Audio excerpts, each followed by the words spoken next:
All right, it's week 2 of Journeying into Joy, and this month, remember, we're talking about your deeper why. And if you didn't hear the first video from last week, I read from a part of my book about the deeper why and talked a little bit more about the concept. But today, on week 2, we're going to go into the practice itself. So, how do you do this? How do you explore your deeper why? Now, the truth is you can do this in a number of ways, and you need to find what resonates for you. You could get out your favorite journal and write out what I'm about to explain to you. Or you could do it in meditation and be pondering it or letting it land into your body. You could do it during movement meditation, so that might be running or gardening or whatever might be for you. You can also ask different questions. So let me explain how it works. Is you think about what you're wanting to do, such as start a practice of committing to joy, or maybe it's some other habit you're looking at, and you ask yourself, why do I want to do that? And then you ask why to that answer, and then again and again. And the magic really starts happening when you get several layers down. I would encourage you to go at least 5 to 7 layers down, because you'll be surprised what you'll find. So you can be asking again yourself these questions in meditation, in movement, in your journal, in a writing exercise. I usually do it in a journal, but you can do it any way that feels right to you. And I thought today I would give you some examples from my own journal so that I could share with you how I use this. I shared in the first video what my why is around my work and around joy. But I'll just show you some maybe more common examples of things that you might be trying to do in your life.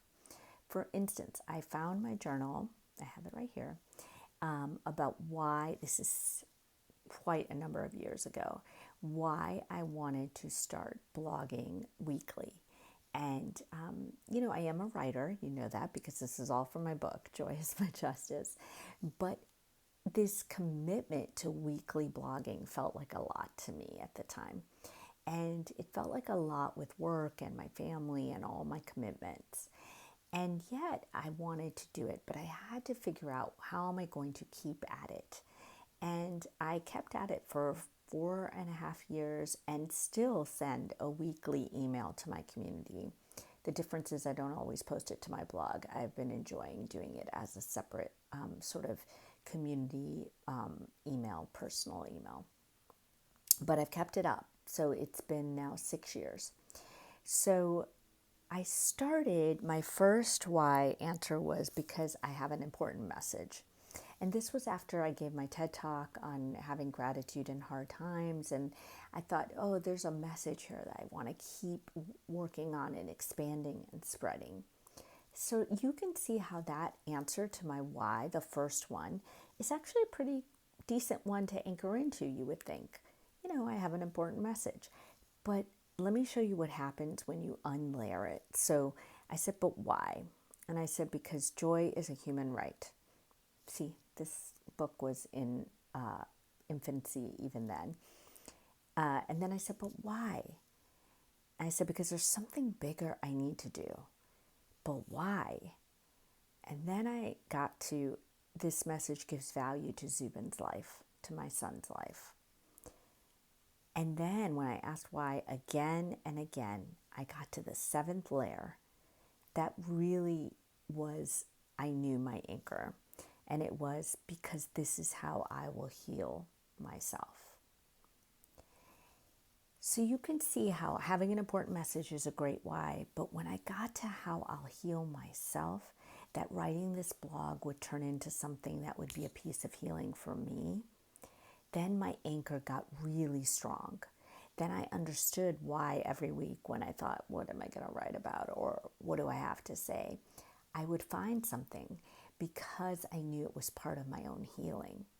So I hope you're getting a sense of how finding your own deeper why gets you an anchor that is far stronger. And when you're committing to a joy practice and life gets dark or stressful or hard, which it will, all three of those will happen, it can feel like I still ask myself sometimes on my darkest days, why bother? And it's when you get into your anchor, when you remind yourself of that deeper why, you keep going, you keep at it, and it keeps feeling like a piece of something that has meaning and context. And in our brain, in that part of our brain that sets meaning, that's where we are also motivated to take action. So I really want you to think about this week as your practice for this month, your deeper why. And you don't have to be applying it to a joy practice like in my book. You could be applying it to a habit or a new task or a new anything you're trying, and see what happens for you. I'd love to hear from you either in the comments, or you can message me and let me know what you find or what you unearth when you go several layers down. And just a little added pro tip, if asking why feels like it's hard or you're not getting enough layers down, you might want to ask something like, what does doing this give to me? Or what kind of person do I want to be? How will this help me get there? And so as you're going down layers, those might help you refine the why a little more. Okay? All right, I hope you enjoy this practice. And next week, we're going to dive even deeper into this concept. All right? So I hope you're enjoying this series. And I would love to hear from you of how this practice works for you. Okay? Bye for now.